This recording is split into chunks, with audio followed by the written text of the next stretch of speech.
All right, good morning. Everyone seems to still be logging in, but we're going to go ahead and get started.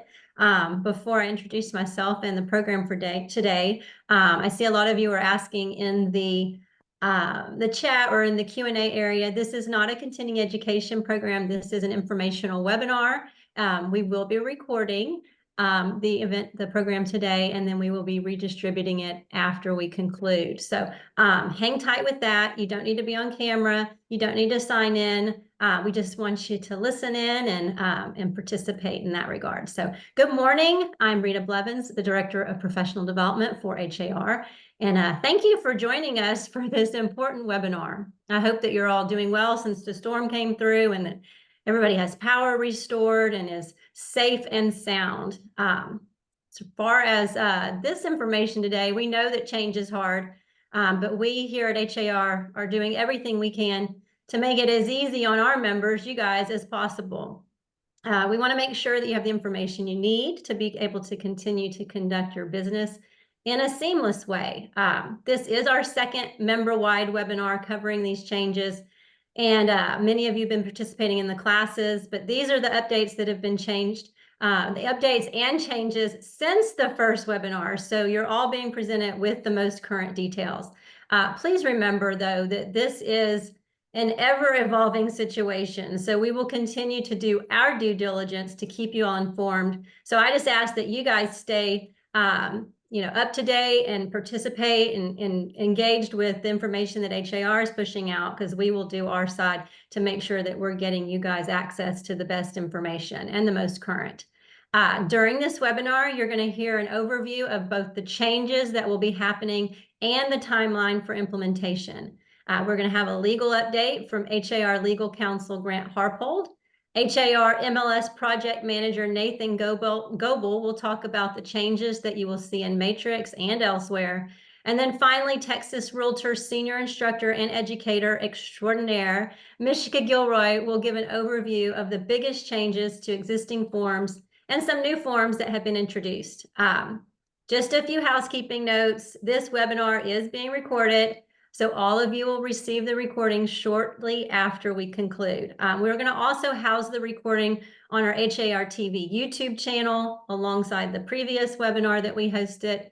But please feel free to post your questions in the question and answer area. Do note that we have nearly 3,500 members registered for today's session and a limited amount of time. So please use the Q&A area for actual questions, not general comments. We're going to do our very best to get to the questions. We'll also review them once the webinar concludes and provide you all with a list of answers to those that we might not be able to get to. This is similar to the webinar we hosted last time. We had quite a few that we didn't get to, but we sent out a recap along with those FAQs and was able to get everybody some great information. To help with the question control, I would strongly suggest writing down your question, and if the subject matter experts don't cover them during their part of the presentation, then post your question. So kind of hold off on posting a bunch of questions until you know that they're not going to actually answer those. You can also email your questions to memberfeedback@har.com. Again, that's memberfeedback@har.com. We will post that so that you have access to just clicking on that and asking questions. Once again, please use the Q&A for questions that are not covered and not just general comments. This will be recorded and everyone will be sent the recording afterwards. For more of a deep dive into the actual contracts and forms, I encourage you to register for one of our upcoming The Forms You Need to Know courses. I believe we have a link up there that we're offering for free. These are free classes. They're 3 hours. They're approved for 3 hours of continuing education. They do count towards your contracts course requirement per track. So we will post the link to register for the courses in the chat throughout today. And if you see that a class you are seeking is full, please contact the education department. We will adjust as we can to get the seating available so you're able to attend that day. I guess that's the beauty of online courses. We can provide you guys with large classes. We do have classes being offered in the morning, the afternoon, evenings, and on Saturdays. So there should be plenty of opportunities for you guys to get in there. Before we get started, we need to show a quick antitrust statement that we display before any meeting. So please take a moment, look at the screen, and review our antitrust statement.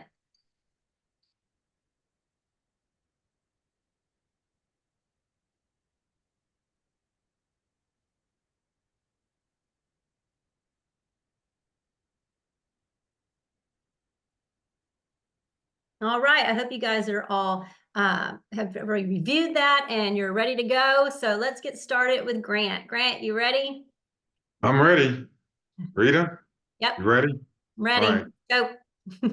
All right. So let me just quickly, by way of background, how we got here. Remember, there was multiple class action lawsuits pending across the country. Those effectively have been settled by NAR on your behalf as a realtor member. Those class action cases have been settled. And so with any settlement, there's language or rules or things that need to be done in order to be in compliance with the settlement. And so that's kind of what we're here about today, is getting you prepared to transition to sort of a new way of doing business. And sort of the drop dead date sort of on the transition from the old to the new is August 17, 2024. And so I'm just going to walk you through here a few items on the listing side, broker side, on the buyer broker side, and just sort of this sort of box sort of captures overview of what is going on and what is changing. And so your current listing agreements won't be in compliance with the settlement agreement. And so by August 17, you need to either have that current listing agreement amended with a form from TR, or have a new listing agreement executed by your client. And that's between now and August 17. And so those new listing agreements, going to number 2 here, the new listing agreements exist right now. They've been out from TR, ones that are in compliance with the settlement agreement. So you should be on any new listing today going forward, yesterday going forward, using the new listing agreements, using the new forms that have been put out by TR. And hey, I understand that, I was just counting up the new forms and revisions this morning. There's close to 20 new forms, revisions, addendums, amendments. It's challenging. I see that. And so it's going to take a little bit of time to get used to what to use in a particular situation, and to get your mind wrapped around the fact that change is coming and it needs to be in place by August 17. But I think you're going to get there. I think that's part of what we're doing here, is try to help you to get there, but you'll be able to get there too, just by your own effort with a little bit of help from us. And so as part of this settlement, going to number 3 here on the list side, is that the old offer of compensation that was in the MLS for the buyer's broker, buyer's agent, that's going away. So by August 17, or even earlier, August 16 probably, you won't have that compensation field in the MLS. There will be no compensation field in MLS for brokers. So the offer of compensation to a buyer's broker from the listing agent or from the seller can be published anywhere, everywhere, but nowhere in the MLS. So no language, no reference, no linking, no nothing that would suggest or allow somebody to sort of find out what the compensation is being offered to, if anything, being offered to a buyer's broker in the MLS. That cannot be found, cannot be started, cannot be searched, cannot be linked to. The MLS is a dead zone to compensation for brokers, and that was for buyers brokers, and that was really the thrust of the class action lawsuits, that particular issue. So that's a fundamental settlement agreement rule that we're following, and that will be officially kicked in by August 17. And then also, in addition to the list side, there's now a concession field. I call it the concession field, seller concession, but to be clear, it's simply language that says seller may contribute to buyer expenses up to. That's a new field in MLS. There's also corresponding language in the new listing agreement authorizing that, in order to document what your client, your seller, is offering. If anything, they don't have to offer any seller concession or any buyer expense contribution. But if they choose to, and there is an amount that they're telling you to put in the MLS field, you may want to document that with an addendum to the listing agreement, which is Form 1412, or get it somewhere in writing in an email, something that allows you to rely upon what your seller told you, something from the seller. So that's the best practice is, again, on any sort of transaction or work that you do, you always want to somehow be able to document it or have evidence that such exists. And so there's one way to do it right there using that addendum form. On the buyer side, let's just switch over, just click over to the buyer side, the next column, and walk through those numbers. There's a new MLS rule that requires execution of a buyer agreement, buyer rep agreement, before showing a property.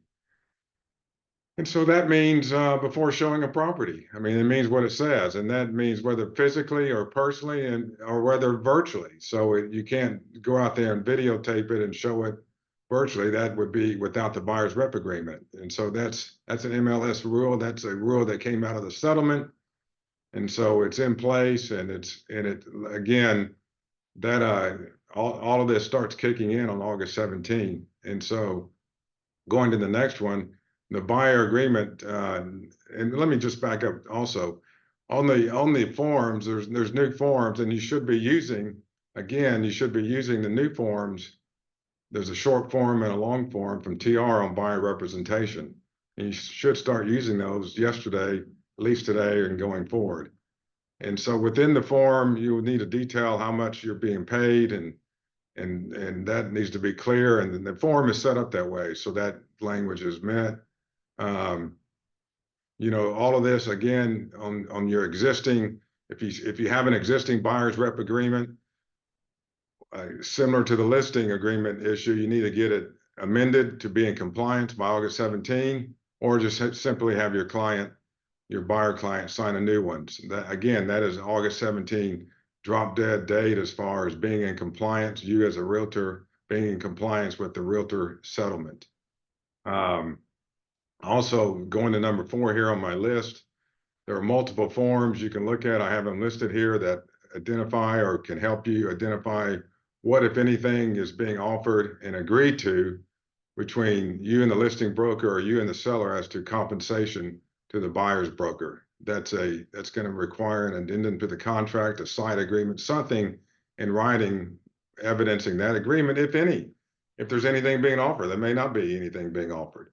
But if there is something being offered by the listing broker or the seller to the buyer's broker for compensation, then it needs to be documented. And there are the forms that can address those issues. And that will be more fully discussed by the panel when I exit here. And then, you know, and ultimately, because this, you know, there's sort of an information gap now because the compensation information will not be in the MLS.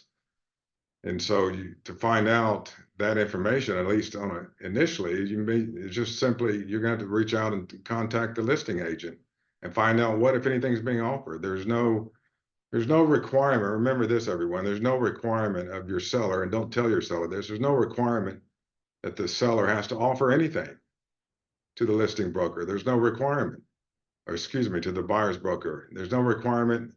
And so as when you're meeting with a client, potential client, the seller on a listing appointment, that is not mandatory that they offer anything or that you offer anything. Whether you as a listing broker or the seller, there's no requirement that you have to offer anything to the buyer's broker. And that can be discussed at that point, or you can sit on it and table that issue until later on when a transaction or offer comes in. You know, just I'm going to end here. These forms, the listing agreement, you know, the Department of Justice is watching, is like the hovering cloud watching over what we're doing.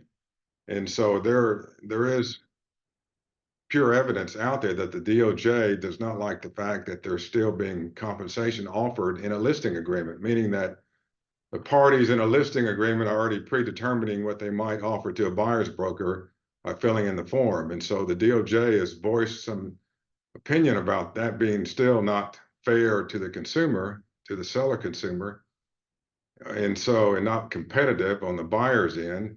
And so that's something to be watched. I know that California Association of Realtors had that language in their listing agreement and then took it out as far as predetermining what may be offered to the buyer's broker.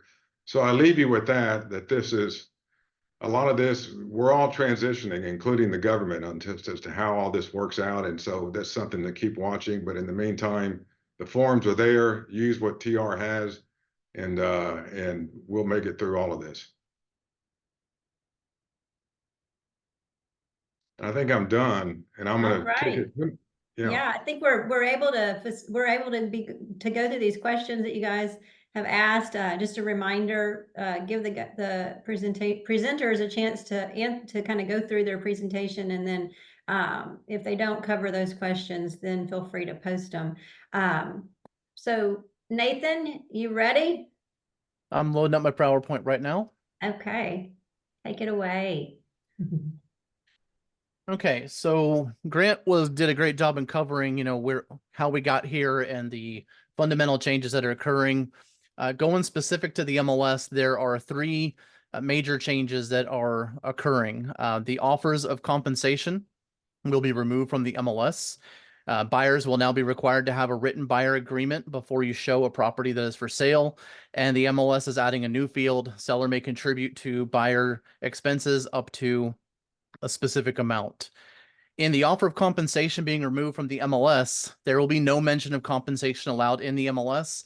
This is already the case today. The only thing you were allowed to state was the cooperative compensation offer being made in the compensation fields. So this is just an extension of it not being allowed in the remarks, not in the attachments, and not in a showing service. Offers of compensation can continue to be offered off of MLS, and that is how it'll have to be done after August 16th. It'll be up to the listing and broker agent to communicate any potential offers of compensation for the transaction. Going into the new rule, MLS Rule 5.0.1 is going to require the written buyer agreement to exist between the buyer and that agent before showings and for the transaction, so that it will clearly lay out the expectations for their performance in that transaction.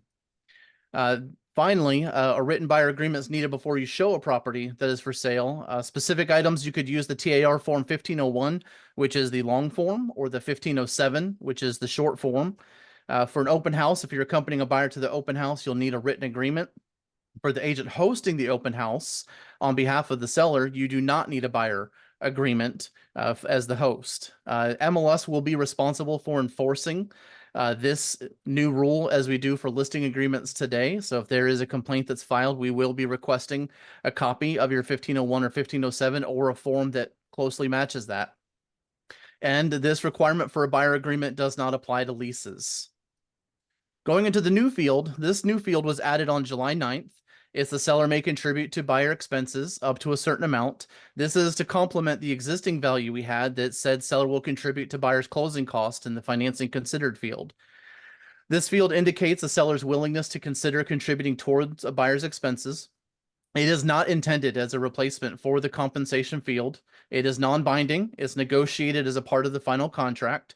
It is to be used in conjunction with paragraph 11F of your listing agreement and TAR form 1412, which allows you to say a specific amount that you can make mention of. It cannot be conditioned on paying broker fees, and it is up to the buyer how it will be used. And this is also visible in Matrix and HAR right now. And so here's how it looks for an agent that is searching for a property. They can see it right there next to the financing considered field. And then consumers will see it with this green bar underneath the highlights, which is close right underneath the photographs on har.com. And there's a disclaimer that they can click on that explains that this is not a guarantee. And finally, for that, this field is not searchable, it is not sortable, and it's not exportable, meaning it's just you can see what's on each listing, and that's all.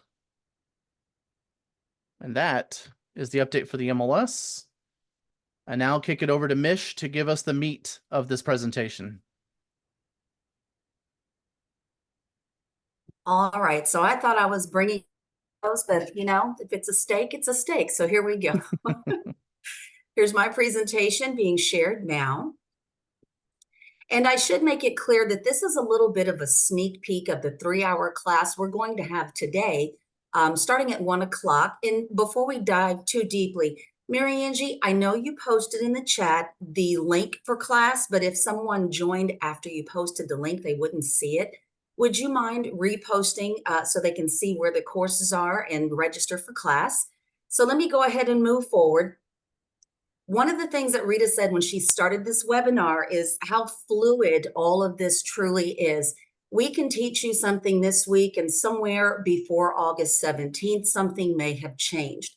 So the best thing that you can do for yourself is to stay up to date and read everything that you get sent. You get things from EdgeUp, from NAR, you get things from HAR. There's so many places to get information, but we need you to read that now.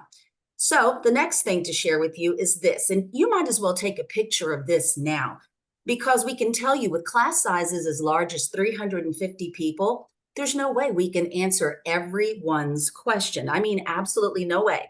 I've even done the math with 330 people in a room. If everyone took 30 seconds to ask a question and it took me 30 seconds to answer it, that is literally more than 3 hours on straight question asking. So again, this slide here tells you where to send your questions to Texas Realtors, and there's even the phone number to the legal hotline if you need an answer right now. So don't delay. We have seen people begin using the new forms without taking one of these classes and then admit on screen, oops, I did that incorrectly. So this is what the class that we're going to teach today, and we've been teaching for about a week now, is all about. So we're talking about the new forms and the updated forms. And one of the things we hate to say is we're not going to teach you how to use a form.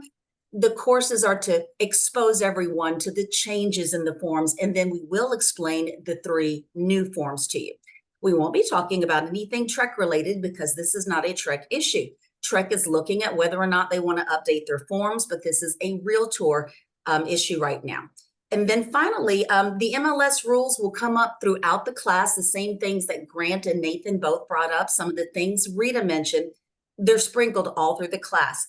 And then, of course, we do have to talk about how we all start speaking about commissions from now on. If you're curious and just want to go ahead and knock this out now, take a picture of this screen. This is a list of the forms that we're going to talk about in class, with the exception of the 3 highlighted in yellow. So these are, let's see, in black, the 16 forms that were changed. The 3 in red at the bottom are the new forms. And in the class, we will not have an opportunity for the farm and ranch, the property management form for residential, or your independent contractor agreements. Those are the 3 that were cut so we could get it all in. Now, what the heck is going to happen in class? This is kind of where we're going. The first hour of class is all about the listing agreements. Everything kind of spins off from the listing agreements. All of the other contracts reference the listing agreement. So first thing we do is the listing forms as well as the addenda. In the second hour, then we start hitting buyer's rep agreements because those all reference the listing forms. And of course, lots of addenda that come with that. And then finally, we wrap up the class in the third hour talking about compensation agreements, how you get it, how you request it, etc. And again, it's going to be difficult for everyone to ask a question. So the way the class flows is we just ask you to use your digital hand, and at intermittent times through the presentation, we'll stop for questions. But I promise you this, about 99% of your questions are already answered in the presentation. Now, this one is just for you guys. Nathan and Grant, I did not start the presentation with this slide, but there are 3 words that seem to be catching everyone off guard: compensation, concessions, and contribution. I think it's the alliteration of the words. And so you're going to hear a lot of this lately: compensation, this, and concessions, that. And what we need you to know for sure is compensation is what the seller directly is giving you. But when we're talking concessions and contributions, that's what the seller is giving the buyer.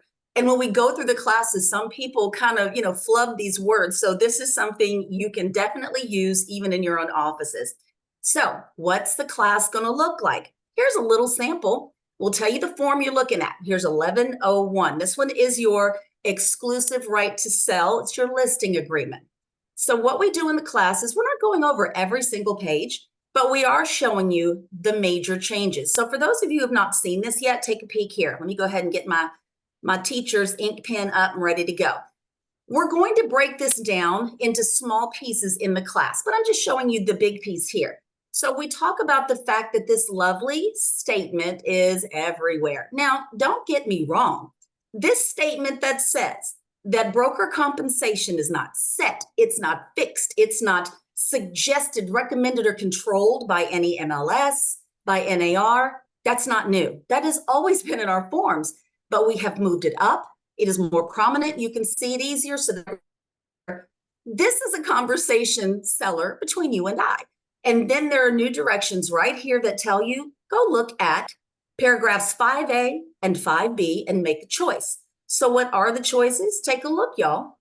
5A says the seller is going to pay you a certain amount of compensation, and they understand that some of that compensation is for the other broker. So we have gotten rid of the idea that no one knew this. Our previous forms did acknowledge this, but now it's just plain English, much higher. It's at the top of the second page. Then of the amount that you get paid, which you'll place here, down in this portion, we'll tell how much is being shared. So seller is now aware. There's also option 5B, and that one says, I'm paying you as my listing broker, but without any compensation to be shared with the other broker. And there's only the one place for your broker's intended fee. So this is how we're moving through the class. This, and we're not in the webinar right now, I see that, but this is going to be in the webinar, just giving you a little taste of what it looks like. We're going to talk about the new form, 1507. This is the one that Grant Harpold mentioned. It's the short form buyer's rep agreement. So we will show you the new form, what's in it, how it works, and there's a lot of information in here to really discuss, despite the fact that it's just a one-page form. And I'll save it for the class. There's so much to tell, and I know I can't squeeze it all in now, but your brokers are going to make decisions about whether or not they want to use the form. There is still our original 1501. That's a long form. It's still there. It hasn't gone away.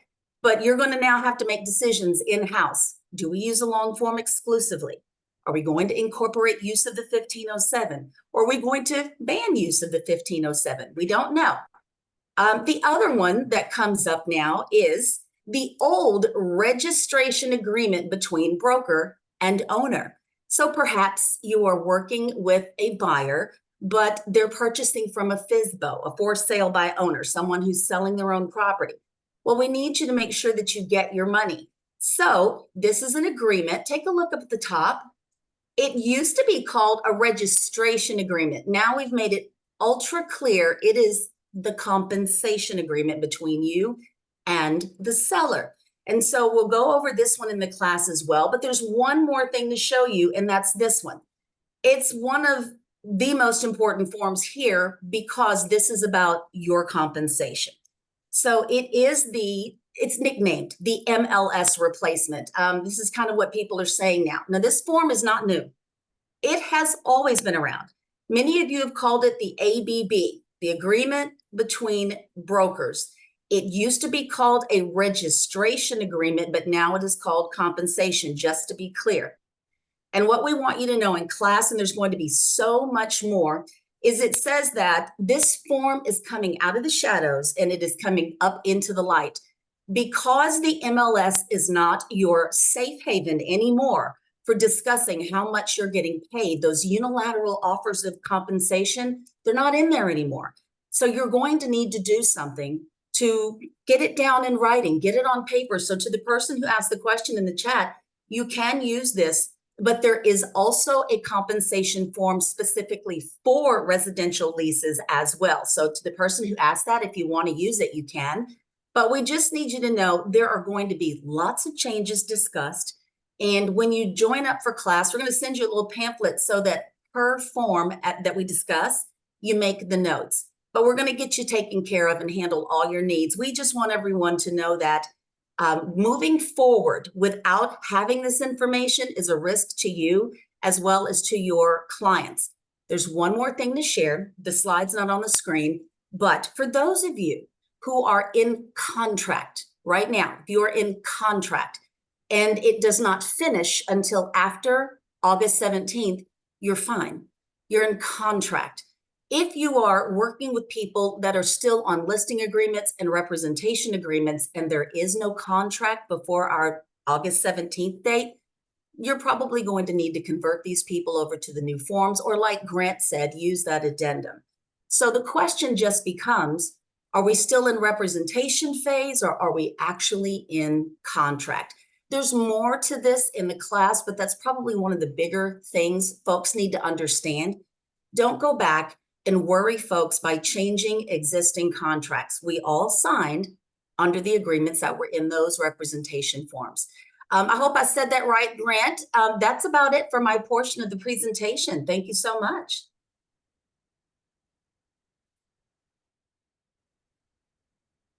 Thank you, Mish. Thank you. That was great. Great overview. Did I freeze? Okay, sorry. It looked like I froze for a minute. Thank you, Mish. Anything else, Grant or Nathan, that you want to pipe in with, or something maybe that you saw that was frequently asked that others might be wondering? No, we're good. No, Grant? I think, I don't know, we seem to be having good communication this morning. Yeah, I think that you know, we've had a few weeks to kind of mull on everything and get it a little bit clearer to everyone. So thank you guys for participating in and attending the webinar. Thank you for being streamlined in the Q&A to help us manage those questions and comments. As I mentioned at the beginning, this has been recorded, so you'll be looking for the recording in your email shortly after this. We are going to pull together some Q&A and provide you guys with an FAQ that some of you might still have some question marks about. But we do hope that you found this informative. If you have any questions after this, of course, you can email us at memberfeedback@har.com. Again, that's memberfeedback@har.com. Please remember to register for one of the many upcoming The Forms You Need to Know courses. That's what it's called, The Forms You Need to Know. We do have the link on the chat. You can also just go to the education site, har.com/education, and look at the Forms You Need to Know class up that way. We have expanded the classes to be as large as we possibly can to be able to handle them with our instructors and our proctors. These courses, the 3-hour courses, will be a deeper dive into the particular contract. So some of you that still have some inquiries or concerns about things, Mish will cover them, and the other instructors that are doing these classes will cover those more in depth. Again, it's a 3-hour class. It's approved for continuing education. It counts towards your contract's renewal requirement. And of course, we're offering it for free. So we want to make sure you have the opportunity to see the changes, to understand them. That's our priority, is to make sure that you guys are doing what you need to do and know how to do it, and that you're equipped to help your clients in the best way you can, and to be, you know, legal in that regard. So additionally, if you are a broker and you'd like to request an in-person training on these forms, we do have a way for you to request those. We have a remote training link. If you go to our education site, the har.com/education, there is a button on the right-hand side that says remote learning or offsite learning. You can request them there, and we will come out to your office and do trainings as often as we can. So thank you again for attending, and thank you for being an HAR member. We appreciate you and your time, and have a great day.